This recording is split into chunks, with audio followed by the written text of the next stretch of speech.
میں ایک سفر پر گیا ہوا تھا۔ جب کافی عرصے بعد پلٹا تو اپنے گھر میں ایک بچی کو کھیلتے ہوئے دیکھا اور بیوی سے پوچھا کہ یہ بچی کون ہے؟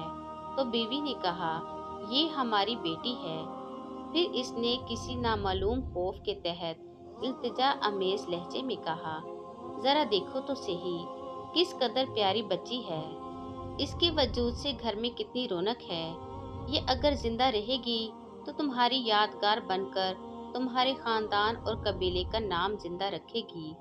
میں نے گردن جھکا لی اور بیوی کو کوئی جواب نہیں دیا، لیکن لڑکی کو بغور دیکھتا رہا۔ لڑکی کچھ دیر تو اجنبی نگاہوں سے مجھے دیکھتی رہی، پھر نہ جانے کیا سوچ کر بھاگتی ہوئی آئی اور میرے سینے سے لپٹ گئی۔ میں نے بھی جذبات کی روح میں اس کو آغوش میں بھر لیا اور پیار کرنے لگا۔